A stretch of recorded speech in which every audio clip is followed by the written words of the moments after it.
Assalamu alaikum warahmatullahi wabarakatuh. Mtazamaji wa Mtoro TV, kwa moyo mkunjufu nikiwa na furaha, afya na bashasha tele mara tu baada ya kuwa mtumiaji mzuri kabisa wa Ngaka, ambapo imeweza kuniondolea yale matatizo ambayo yalikuwa kinisibu. Lakini kwa sasa namshukuru pia Mwenyezi Mungu, nimshukuru pia mtaalamu wa mgunduzi alogundua hii Ngaka kutokea kule kusini magharibi mwa nchi yetu hii ya Tanzania, nikimzungumzia Dr. Bihizi. Hakika ni dawa ambayo inafanya kazi kwa namna ya kipekee. Ni dawa ambayo ina nguvu kubwa sana katika mwili wa mwanadamu kusababisha afya iwe kitu cha kwanza kabisa kuweza kumfanya mtu awe na bashasha kama hili. Kipindi ni Tiba na Afya, na kama ilivyo, huu ni mwendelezo wa vipindi Hatupoi. Tutakuwa tunaendelea kukupa kipindi kila siku, kila uchao. Hakikisha kwamba una bando katika simu yako. Usisahau kusubscribe Masjidi Mtoro ili uweze kuyapata haya na mingine kadha wa kadha kupitia hapa Mtoro TV. Nirudie kusema kipindi ni Tiba na Afya. Nyuma ya kamera yuko Jafari Chingsi. Mimi msimulizi wako ni Sheikh Mungia. Mgeni wangu hapa ambaye niko naye na tutaendelea kuwa naye biidhnillah ni Dr. Omar Bihizi. Kipindi ni Tiba na Afya. Baada ya tangazo hili fupi, ama baada ya mapumziko haya machache, tunaendelea na kipindi chetu. Je, umekuwa ukisumbuka mara kwa mara? Biashara haziendi vizuri? Wachawi wanga wanakusumbua? Watu wanakuonea kijicho kutokana na mafanikio yako? Mkombozi amepatikana. Dawa bora kabisa ya kutoa nuksi, kuondoa wachawi, wanga, gere, vijicho, mikosi na gundu ni Ngaka. Ngaka ndiyo mkombozi wao. Inakinga na kusafisha miili yetu pamoja na majumba, maofisi, mashamba, viwanja na kadhalika. Dawa hii ya Ngaka imetayarishwa na Dr. Bihizi. Anapatikana WhatsApp namba +2557155249446 ama +25578752446. Huyu ni Dr. Bihizi, mtaalamu wa Ngaka. Baada ya kupata tangazo hilo la dawa ya Ngaka, kiboko ya kufukuza wachawi, wanga na wale ambao wana kijicho katika shughuli zako mbalimbali, na kushauri tumia hii dawa. Itakutatulia matatizo yako na itakuweka sambamba kama nilivyo mimi hapa unavyoniona. Namba za simu za dokta ndio hizo ambazo zimepita kwenye hilo tangazo la dawa, lakini pia mwishoni mwa kipindi hiki utaisikia namba yake akitamka yeye mwenyewe. Dokta, assalamu alaikum warahmatullahi wabarakatuh. Wa alaikum salaam warahmatullahi wabarakatuh. Tumekutana tena katika harakati zetu. Mashaallah, alhamdulillah. Naona Ngaka inafanya kazi hatari. Sahihi kabisa. Na dokta, kipindi ambacho kilipita, tunafanya vipindi vingi, lakini mojawapo ya vipindi vilivyopita tulizungumza mafuta ya mti mkuu. Kipindi cha kama vipindi vitatu vinne vilivyopita nyuma kule. Na tukiwa bado tunahisaniwa na Ngaka, na leo tunaizungumza hii Ngaka, hususan tukizungumza namna ya mti mkuu. Tuanze hapo moja kwa moja dokta. Kwa leo sana tutajikita kuhusu mti mkuu. Tayeb. Unajua mti mkuu ni mti ambao unawachanganya watu wengi. Watu wengi wanazunguka masokoni, katika maduka ya dawa za asili, maduka ya dawa za Kiarabu. Tayeb. Wanazunguka kwa waganga mbalimbali. Lengo na makusudio, wanataka kujua mti mkuu ni mti gani. Mbona umekuwa ni gumzo? Ndio. Na ni kwa nini mti mkuu unatibu magonjwa mengi, maradhi mengi, mashetani, uchawi, hasadi? Mwanzo kama vile ulivyosema, tulizungumzia mafuta mti mkuu, namna ya kuyatengeneza.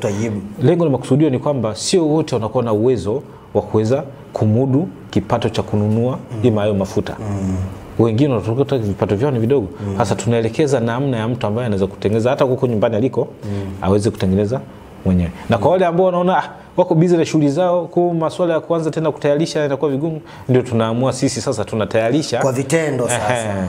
Ambapo kwa yule ambaye yuko busy na shughuli zake anaweza kupita ofisini akachukua kwa ajili ya kutumia kwa ajili ya tiba ya matatizo yanayomkabili. Mtazamaji wa Mtoro TV, tunajaribu kuyafanya haya kwa vitendo, na ndio sababu kuu ya kumleta mtaalamu hapa Dr. Bihizi katika kipindi hiki cha Tiba na Afya, afanye kwa vitendo. Wewe ambaye labda utaweza kuyafanya haya mwenyewe, ni kuangalia tu hii clip toka mwanzo, anachoelekeza chukua hiki, fanya hivi, basi utaweza kufanikiwa nalo. La utashindwa, unaweza kupitia ofisini kwake Magomeni Mikumi, njia ya kuendea kwa Sheikh. Ni jinsi gani mti mkuu ulivyo? Mti mkuu ni mti ambao unakuwa ni mkubwa sana. Tayeb. na kwenye upande wa tiba sana inatumika magome. Magome ndio best. Na hapa nimekuja na mawili matatu ambao lengo na makusudio kwa ajili ya kuonyesha na kuwatanabaisha watazamaji wa vipindi vyetu pia na wafuatiliaji wa vipindi vyetu kwamba waweze kujua mti mkuu ni mti wa aina gani.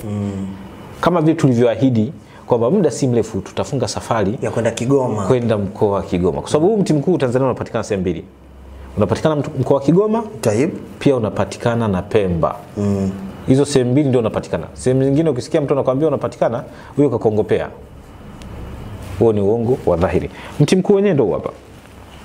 Hili ndio gome la mti mkuu. Huu ndio mti mkuu kwa wale ambao hawaufahamu. Una majina mengi. Jina la kwanza unaitwa mwavi, ambao kienda kanda ya magharibi mkoa wa Kigoma sana ndio jina linalotumika mwavi. Alafu pia huu mti kwa huku pwani unaitwa kiapo. Ina maana kwa ukanda wa Pemba kule. Huu pwani kuanzia Dar es Salaam na Tanga, Mtwara, Unguja, Pemba na kadhalika. Inaitwa kiapo. Lakini jina mama mwavi. Alafu baadhi ya maeneo wanaita kishinda wachawi au kishinda uchawi. Kweli inashinda uchawi. Takuwa natoa somo namna ya matumizi ya mti. Subhanallah. Ni hatari mno. Alafu pia huu mti ndio mti mkuu. Umeona? Tumewafundisha watu wengi. Japo watu wengine wanatukataa kuwa hatukuwafundisha sisi. Tumewafundisha watu wengi. Uzuri tunafundisha na tunaendelea kufundisha na zaidi kwa vitendo. Kwa sababu sisi ni walimu. Ndio. Kwa huu ndio mti mkuu na tunaonyesha ili watu wafahamu kwamba mti mkuu na kuwa vipi. Ndugu zangu watazamaji na wafuatiliaji wa vipindi vyetu vya tiba, huu ndio mti mkuu. Nadhani mnauona. Huu mti mkuu kwa ndani kama vile una chenga za mchanga. Ukiangalia vizuri, ukitazama vizuri. Ndugu zangu mtazamaji, uangalie vizuri, huu ndio mti mkuu.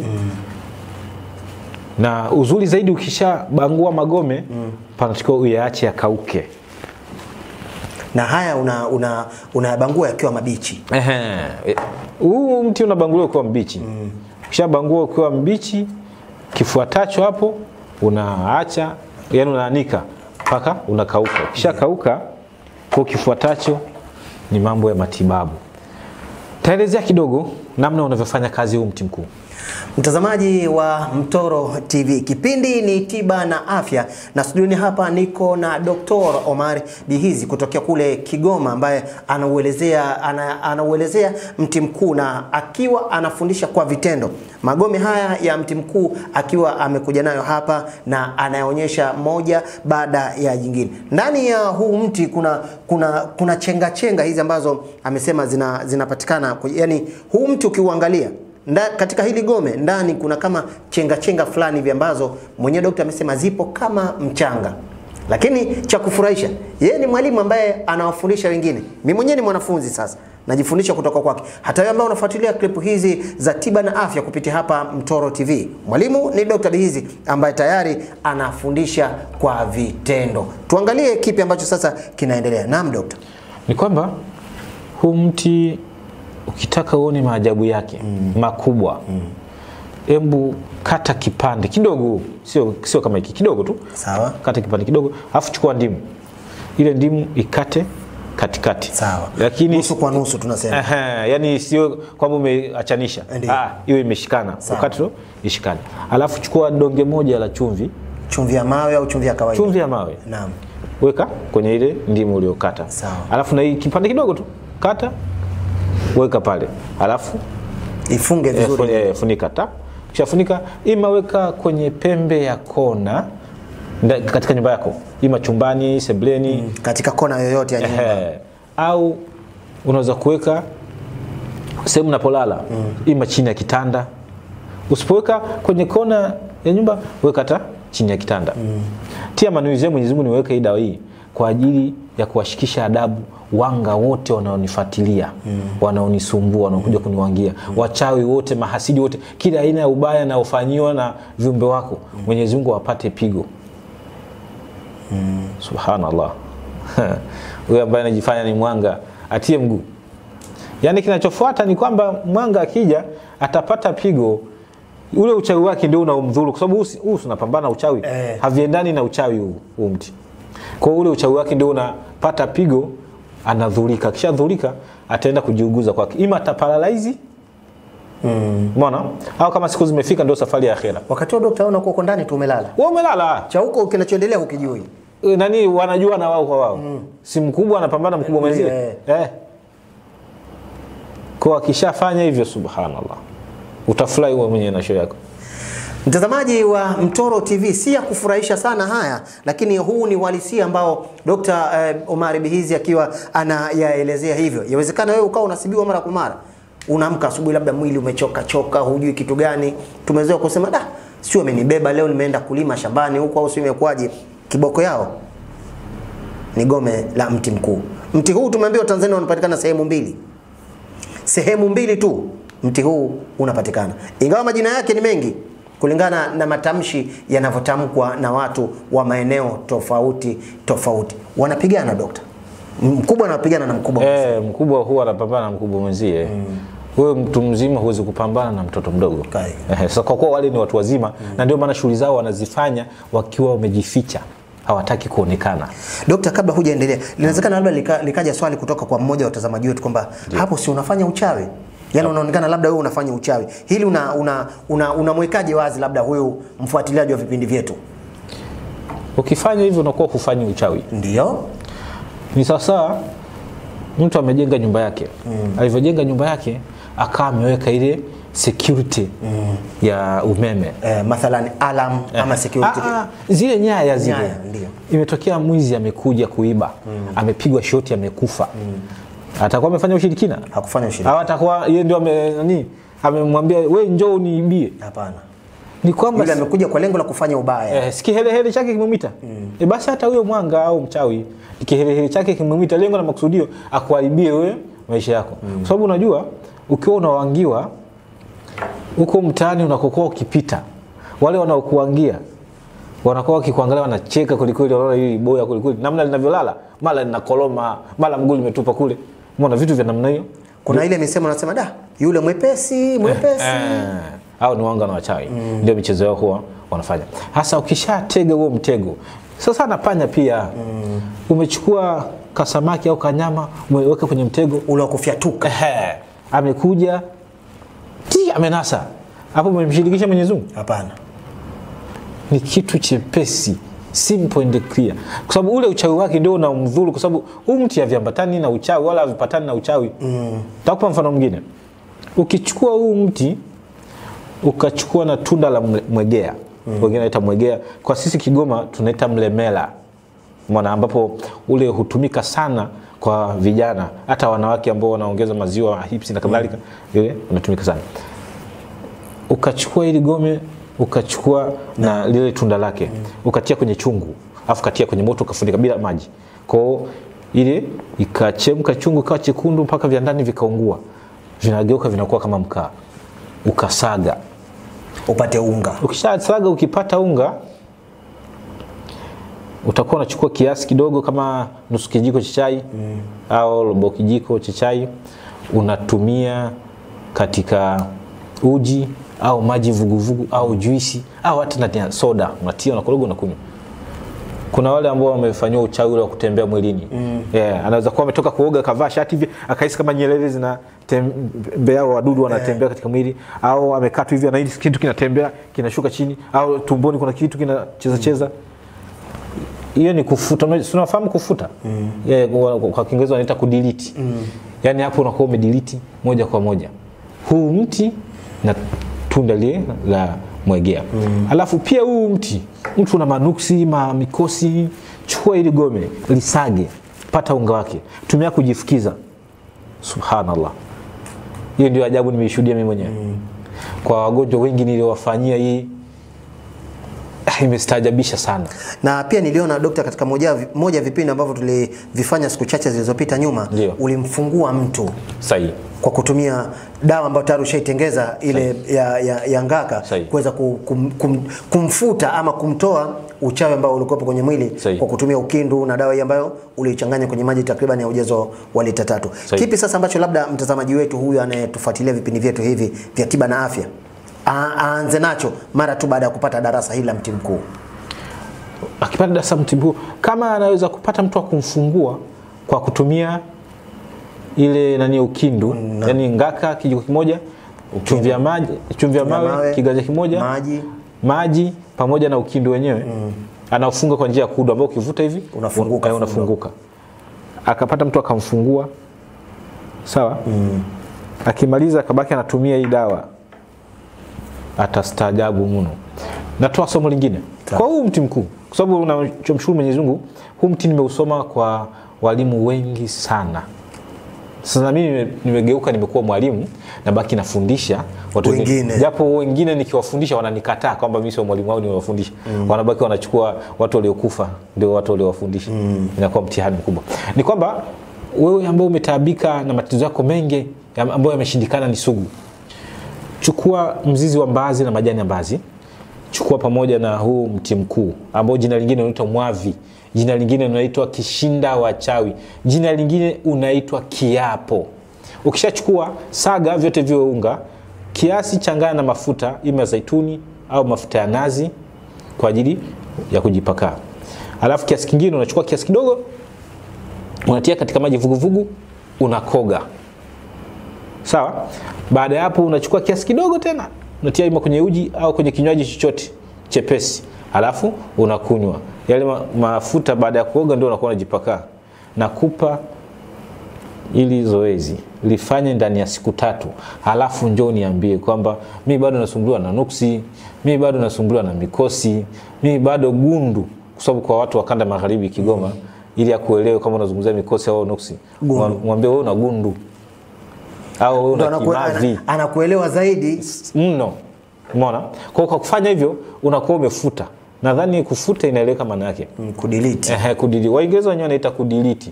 Yaani ya kubaki masalia. Ndio uzuri wa mti mkuu.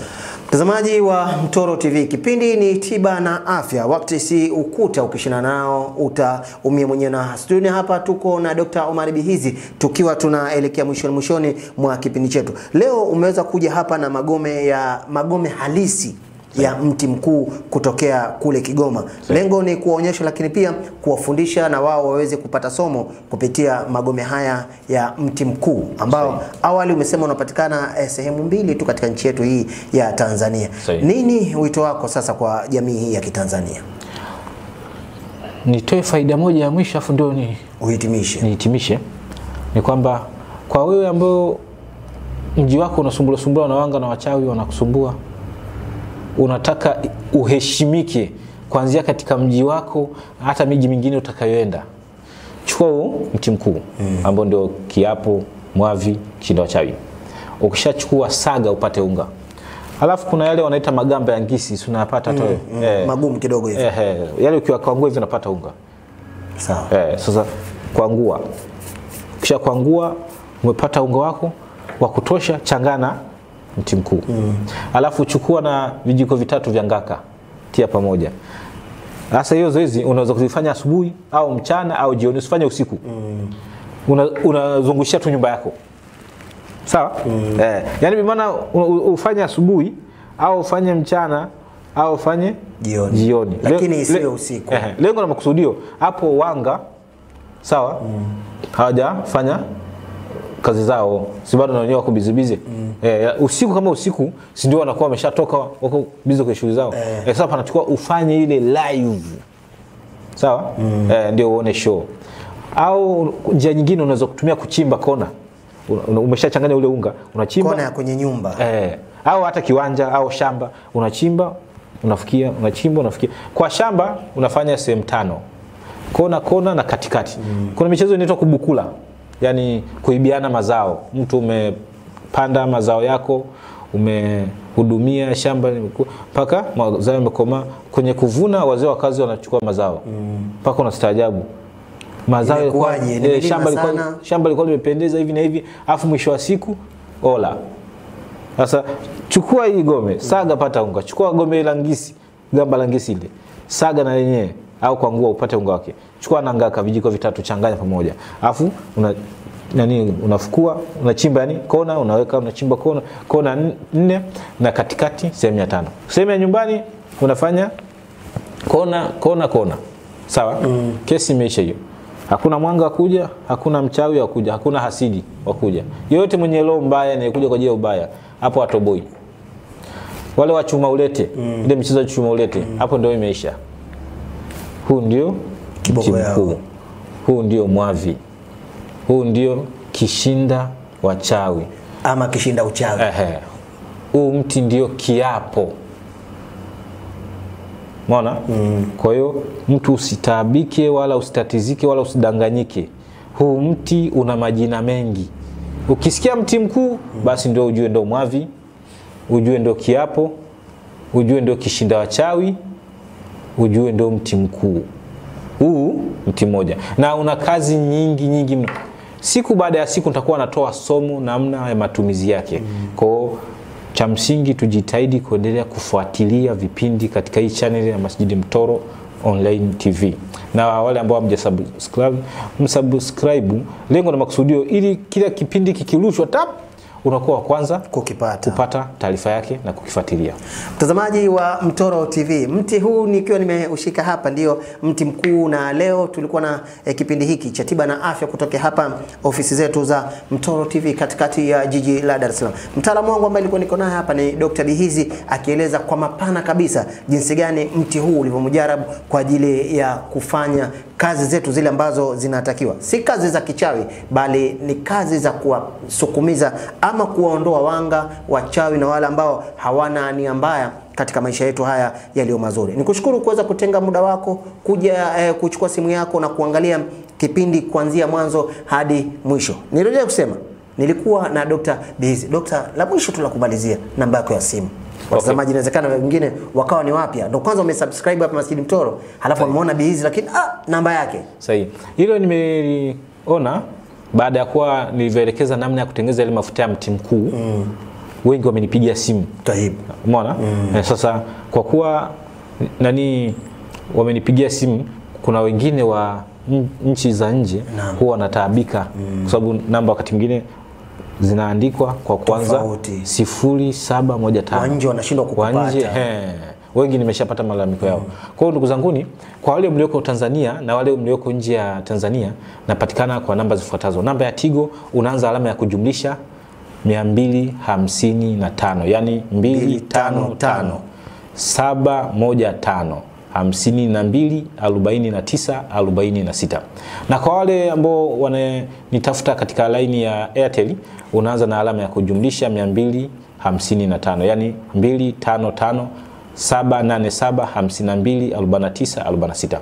Na pia na kwa wale wanaonitafuta katika Voda napatikana kwa alama ya kujumlisha 255, yani 255 767 52 49 46. Lengo na makusudio ni kwa sababu gani? Kuna wengine wanatatizika sana na maradhi mengi. Tumeeleza kipindi kama hiki namna ya kutayarisha mti mkuu kwa ajili ya tiba. Hasa utakuta labda amesahau namna ya kutumia. Kwa hiyo unapiga simu unapewa maelekezo, kwa tatizo hili tumia hivi, kwa tatizo hili tumia hivi. Kwa kufikia hapa ni kuwageni, tutaonana katika vipindi vijavyo. Wabillahi tawfiq. Wa hadha, assalamu alaikum wa rahmatullahi wa barakatuh. Mdhamini mkuu wa kipindi hiki ni Ngaka, dawa bora mujarabu kabisa kwa ajili ya kufukuza wanga, wachawi na wale ambao hawakutakiwe mema katika shughuli zako mbalimbali. Lakini pia kama nyumba yako haishi matatizo kila kukicha, Ngaka ipo kwa ajili hiyo. Wasiliana na Dr. Bihizi jinsi ya kuipata hiyo dawa, lakini pia jinsi ya kuitumia katika ofisi zake zopo Magomeni jijini Dar es Salaam. Namba za simu ndio hizo ambazo zimepita hapo chini. Nyuma ya kamera mwenzangu alikuwa Jafari Chinks, kamera namba 1. Kamera namba 2 alikuwepo Zuberi mwana wa Kisule. Msimamizi wa kipindi hiki ni Abeid Ramadhani Mbonda. Kutokea hapa studio za Mtoro TV katikati ya jiji la Dar es Salaam. Mimi ni msimulizi wako Sheikh Mungia, nikwambie tu wabillahi taufik.